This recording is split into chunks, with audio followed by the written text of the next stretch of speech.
Ons skriflesing kom uit Lukas 17 vers 5 tot 10. Toe ek nou verlede jaar emeriteer, wel in die eerste plek het ek gedink met dae van prediking is verby, en hoe groot was my verrassing toe nou, want dit is nou omtrent 'n jaar terug wat ek afgetree het, Augustus maand was dit 'n jaar, dat ek in hierdie jaar wat verby is, meer gepreek het as ek in die vorige jaar gepreek het. So, nou die eerste paar sondae het ek gedink, hierdie ding gaan maklik wees. Ek berei een preek voor, en so by elke gemeente preek ek dieselfde preek. Maar dit was nie, ek dink ek net die een so gemaak. Toe besef ek, nee, in die eerste plek, dit gaan natuurlik vir julle werk, julle gaan elke keer dink ek nog spesiaal vir julle voorberei, maar toe besef ek stagneer. En so het ek elke keer, nou op hierdie stadium is dit, ek berei elke keer 'n nuwe preek voor. Ek volg die leesrooster, dis vir my die maklikste.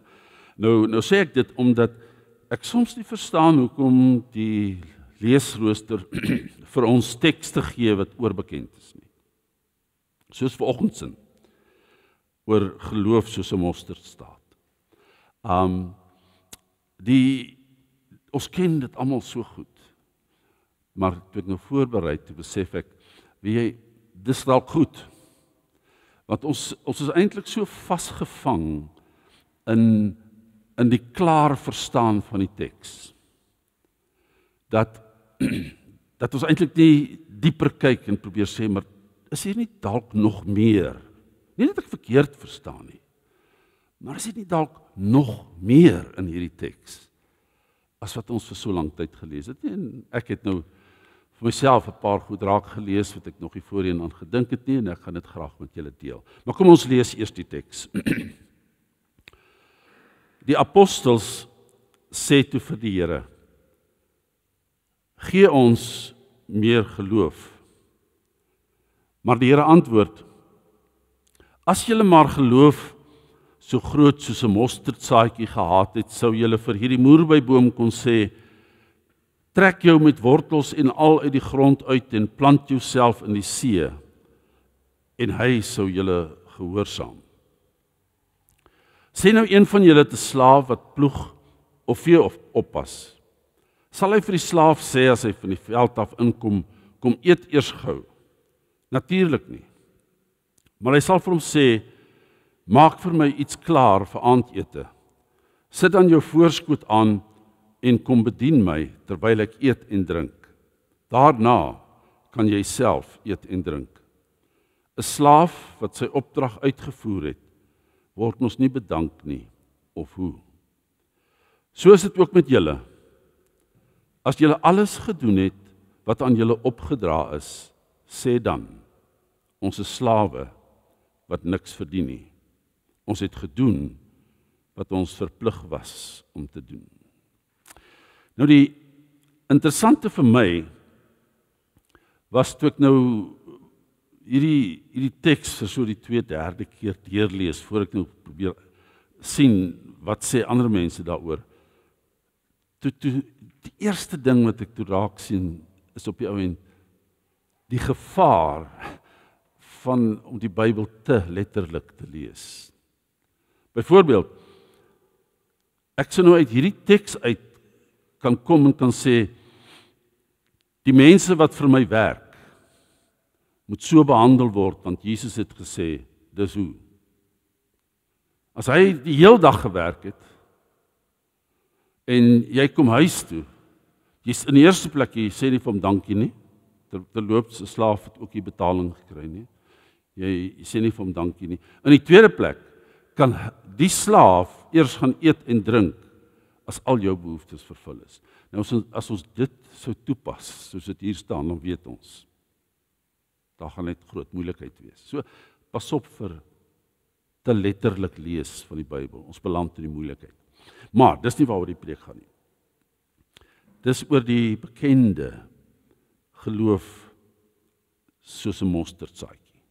En dan die gedagte wat daarmee saamgaan is, dis 'n vraag op die ou end van, het ons meer geloof? Het ons genoeg geloof? Want die disippels, die apostels sê, gee ons meer geloof. En die rede daarvoor is dat hulle nou kom deur 'n stuk in Lukas waar Jesus se wonderwerke en sy lering hulle elke keer stom geslaan het. En hulle het besef, maar ons moet net soveel geloof hê soos Jesus. En in Jesus se antwoord vergelyk hy dan hulle geloof met die van 'n mosterdsaad. Nou, kom ek 'n voorbeeld. Ek onthou, ek trou by geleentheid 'n paartjie wat ons nou die families van goed ken en so aan. En ons het selfs nadat die kinders getroud is, het ons dikwels by mekaar gekuier. En die een keer kuier ons en ek vra te vir die kinders, hoe gaan dit met hulle? Nee, sê hulle, dit gaan goed. En jy kon sien, hulle was regtig 'n gelukkige paartjie. Hulle sê, volgende naweek trek ons in ons eie huis in. Toe is hulle so 3 jaar getroud. Ons trek in ons eie huis in. Natuurlik met pa en ma se hulp, jy weet, ek meen, watter kinders koop huise sonder pa of ma se hulp, weet maar in elk geval. Pa en ma het hulle goed gehelp, hulle kon 'n deposito neersit. Hulle het 'n klein huisie, is nie baie groot huisie gewees nie. En hulle is so opgewonde daaroor, hulle vertel van alles wat hulle gaan doen. En so 'n paar maande later, toe sien ons hulle weer. En ek is nou nuuskierig, ek sê, en hoe gaan dit met julle in julle nuwe huis? Sê hulle, ek wil graag vir my 'n storie vertel. Hulle sê, die 2-3 weke voor die tyd het hulle elke dag na hierdie huisie toe gery, wat nou, hulle wag vir die oordrag, wat 'n rukkie vat, en hulle het gery, en het daar rondgekyk, en op die erf rondgeloop, en in die huis rondgeloop, maar hulle kon nog nie intrek nie. Maar die huisie was leeg, en hulle besluit toe, maar as hulle die dag intrek, dan moet hulle iets doen, wat hulle daaraan sal herinner, dat hierdie hulle eerste huisie is, en wat hulle sal herinner aan wat hulle hoop hier gaan gebeur. En hulle besluit toe, maar hulle gaan voor die tyd, solank as hulle wag vir die oordrag, met die toestemming van die eienaar, gaan hulle net 'n klein stukkie grond voorberei. En hulle gaan daar 'n blomtuin, sommer deur mekaar blomtuin, gaan hulle daar begin. En so gaan hulle toe kwekery toe. En hulle praat met die manne daar, en hulle sê, hoor, dis wat ons nou wil doen, en so aan, dis hoe ons wil hê, dit moet lyk, ons weet nie regtig wat ons daar moet insit nie. En die man sê toe vir hulle, hoorie, ek gaan vir julle 2 pakkies saad gee. En hierdie saad, kan julle glo, gaan daai bedding laat lyk, net soos julle wil hê moet lyk. En hulle koop toe die saad. En die Saterdag nadat hulle ingetrek het, toe is dit ook so, dis nou, is aan die einde van die dag, hulle wil dit vier, is albei daar buite, en die bedding is mooi gereed gemaak en alles, en hulle maak hierdie sakkie met die saad oop. Maar hulle sê toe hulle nou daai saad sien, en dit so uitgooi in hulle hand, toe lag hulle, toe is dit so klein, so dat jy dit amper nie kan sien nie. Hulle sê, ek dink daai ou het vir ons die verkeerde saadjies gegee. Hulle sê, wel, kom, ons moet dit maar doen. En hulle saai toe nou die saadjies daar in daai bedding wat hulle voorberei het. En hulle maak dit die aand nat, en ons baie getrou. Hulle maak dit baie gereeld nat en versorg die tuintjie mooi. Hulle sê vir my, oom, 3 weke later, toe blom daai bedding. Presies net soos wat ons wou gehad het. En hulle sê toe vir my, ons het toe verstaan wat dit beteken om geloof soos 'n mosterdsaadjie te hê. En hulle het gesê, ons verstaan dat om suksesvol te wees, om mooi te wees, om te doen wat ons behoort te doen, gaan nie oor die grootte van ons geloof nie. Dit gaan hieroor. Dit gaan oor die groeikrag wat hierdie God in daardie saadjie ingebou het. Toe besef hulle, maar dis waaroor dit gaan. God bou in so 'n saadjie in die potensiaal om die wonderlikste plante te laat groei. En sê, ons het al 'n hele paar keer daaroor gepraat, dat ons ook soms sê, ons geloof is te klein. Maar ons het ook nou vir mekaar begin sê, ons geloof gaan nie oor hoeveel ons het nie, maar oor alles wat God in die gesaad van geloof in my hart ingeplant het. My laat dink aan Paulus wat by geleentheid skryf van die 3 mense wat in die gemeente gewerk het, dan sê hy die een het geplant en die ander een het nat gegooi, maar God het laat groei. Die beginsel van die saad. Nou, Jesus se antwoord klink dikwels dan ook in die eerste plek soos 'n half van 'n bevestiging. Ja, julle is reg. Julle geloof is maar klein. Dit is maar min. Ek meen as julle net die geloof van 'n mosterdsaadjie gehad het, sou julle sien dat julle enige iets kan doen. Julle sou vir hierdie moerbeiboom sou julle kon sê, gaan plant jouself in die see en dan sal hy gaan. Maar dis nie 'n verwyt van julle geloof is te klein nie. Dis eerder 'n opmerking van dis min, maar nie te min nie. Dis 'n opmerking wat sê die geloof wat jy het is die geloof wat ek vir jou gegee het. Die geloof is nie iets wat jy self iewers vandaan bou nie. Dis ek wat vir jou sê, hierdie is die hoeveelheid geloof wat jy nodig het om in hierdie wêreld te wees wie ek bedoel het jy moet wees. Om te doen wat ek bedoel het dat jy moet wees. So, op die ou end sê Jesus dan, ons moet 'n kop skuif maak. Want by geloof gaan dit nie oor rekeningkunde nie.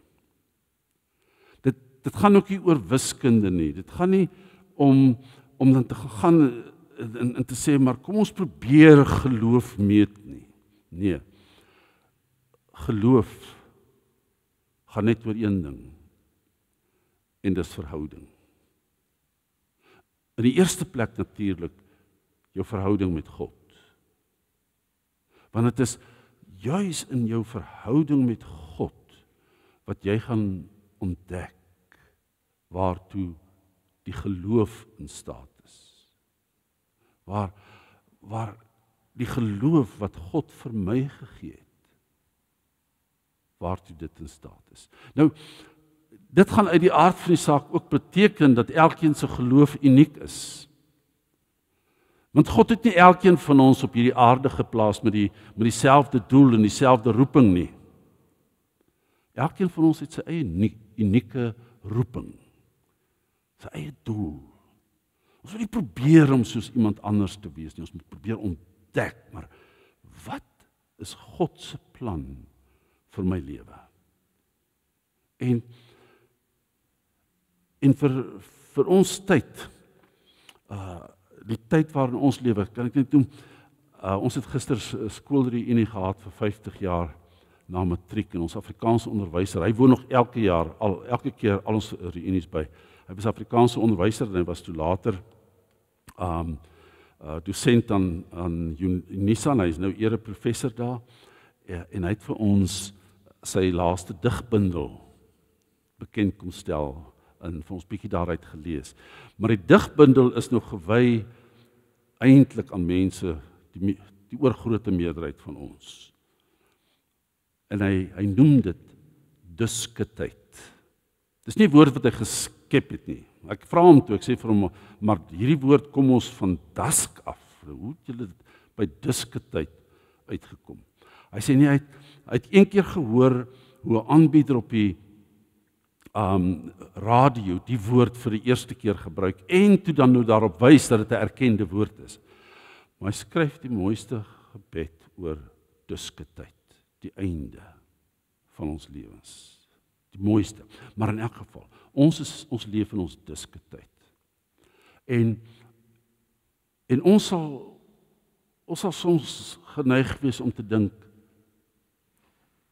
my lewe is amper oor. Ek het gedoen wat ek kon. Dis nou tyd om bietjie terug te sit, dat ander dit doen. En ek is in my hart daarvan oortuig dat God vir ons 'n doel het vir elke fase van ons lewe. God se doel met my vir hierdie fase waarin ek is, nou dat ek al afgetree het en eintlik 'n pensionaris is nie meer dieselfde as wat dit was 'n jaar terug nie. En God het dit vir my gewys dat in die week voor ek het baie skielik moes ek aftree, maar in elk geval in die week voor ons aftree het ek nog vir my vrou gesê, jong, ons is bietjie in die moeilikheid.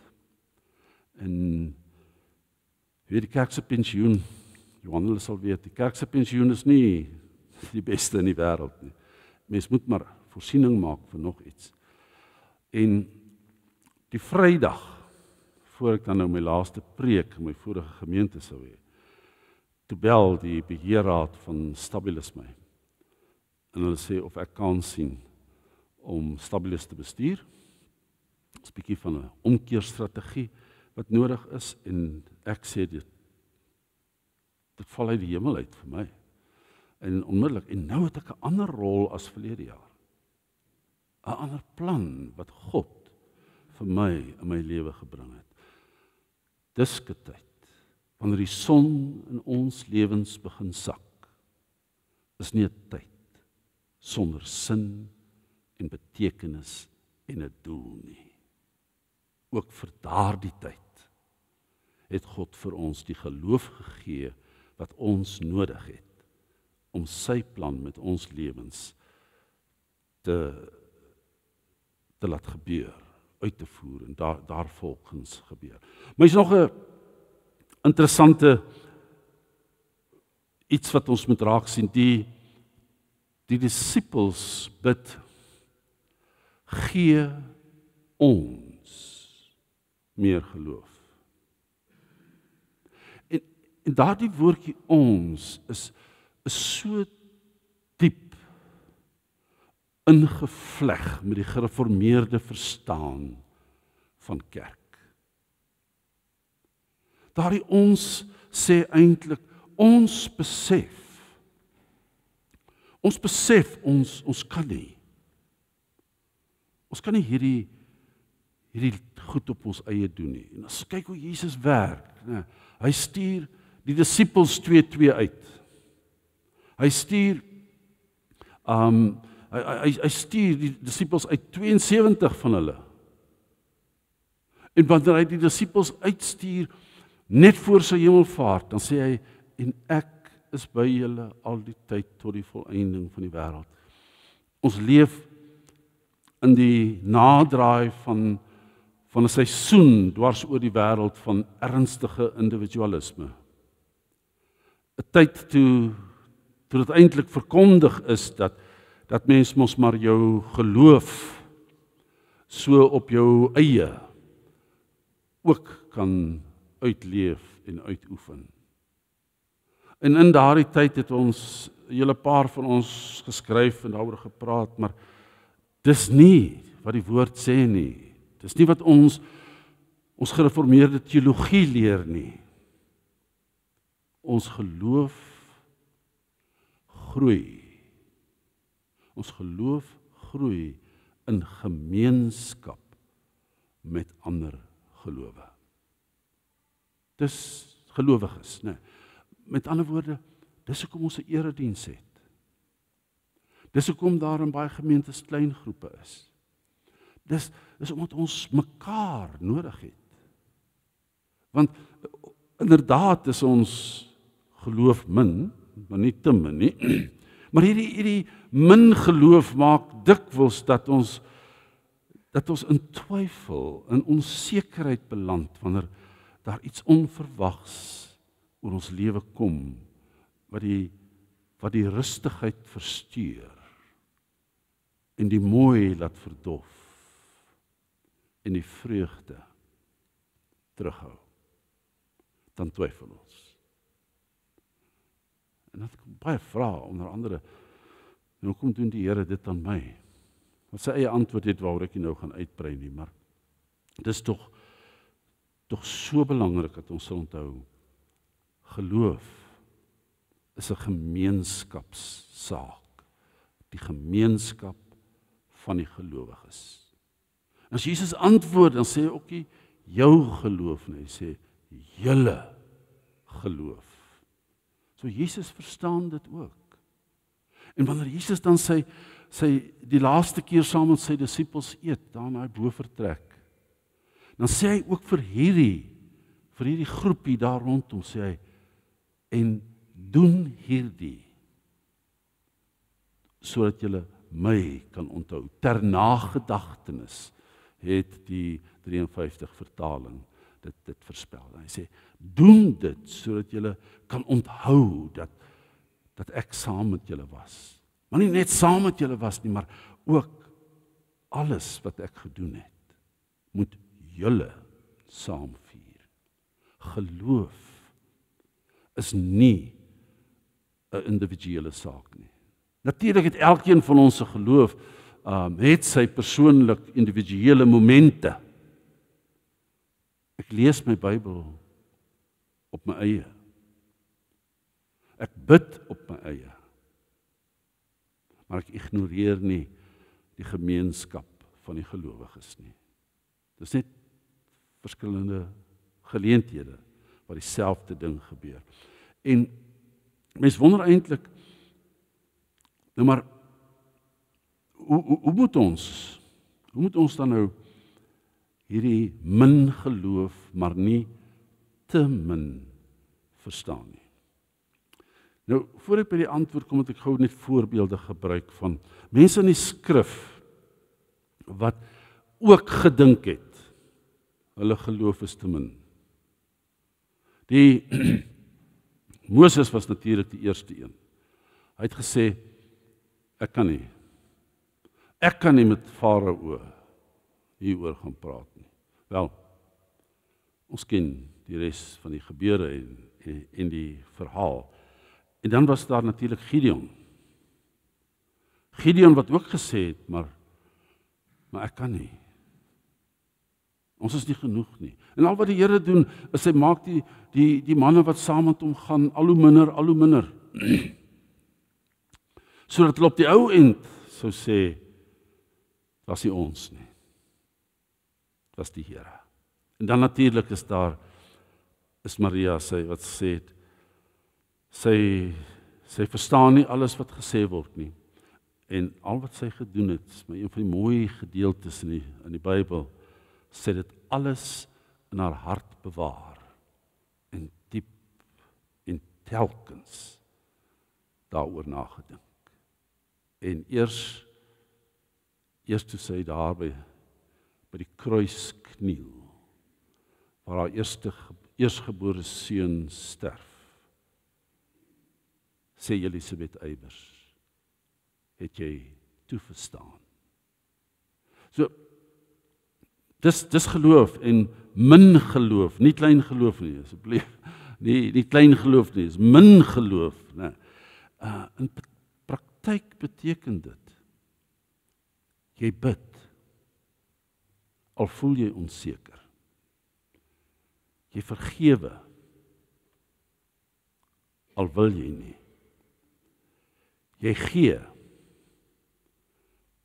al lyk dit min. Dis geloof. Geloof is klein saadjies, waarin God die ondenkbare ingebou het. En geloof is dan om daardie klein saadjie in die hand te sit van die een wat die saadjie geskep het. Die een wat binne in daai saadjie ingebou het, alles wat nodig is. Ek sit dit in sy hand. En dan word geloof vertroue. Vertroue wat sê dat ek hierdie saadjie in God se hand plant. En ek weet, God sal laat gebeur wat moet gebeur. Dis geloof. So op die ou end draai alles hier om. Die disippels vra vir Jesus, gee vir ons meer geloof. Jesus sê, julle het klaar genoeg. En ek sou dit so graag vir elkeen van ons hier so deeglik op die hart wil druk. Jy het genoeg geloof. Jy mag aan jouself twyfel, maar moenie aan God twyfel nie. Die uitnodiging is nie om geloof te meet nie, maar die uitnodiging is en bly om in 'n geloofsverhouding met God te leef, sodat ek kan ontdek hoe groot die God is, in wie ek glo en in wie ek al my vertroue plaas. So hierdie geloof word dan iets wat groot strukture kan verskuif. Daar's soveel verhale in die geskiedenis van mense wat klein dingetjies begin het, wat later soveel goed verander het. Genadiglik was daar ook goed wat ten goeie verander het. En vir klein dade van geloof, klein gebare, wat God se groot werk aan die gang sit. Ek moet nie God se groot werk vir hom doen nie. Ek moet net die help om die momentum te bou. God is in elk geval reeds aan die werk. Ons moet net ontdek waar werk hy. Dan word ons in ons min geloof, mosterdsaad geloof, gaan leef ons binne die ruimte waar God werk. So, N.T. Wright skryf dit so mooi. Hy sê, faith is not the currency we pay God with. It's the open hand that receives what God already gives. Dis geloof. Geloof is 'n oop hand, gereed om te ontvang wat God vir ons gegee het. Ek en jy, ons het klaar genoeg geloof. Kom ons stap by hierdie kerk uit vanmôre, wetende, God het nog 'n plan vir my geloof. So, Dietrich Bonhoeffer, wat so sterk teen Hitler en die Nazisme opgestaan het, en in die tyd van die Tweede Wêreldoorlog vir lang tyd in 'n konsentrasiekamp was, en op die ou end ook deur die nasies tereggestel is. Hy het gesê, ons is disippels, en ons is geroep tot gehoorsaamheid. En disippelskap is eenvoudig gehoorsaamheid. Niks minder, niks meer nie.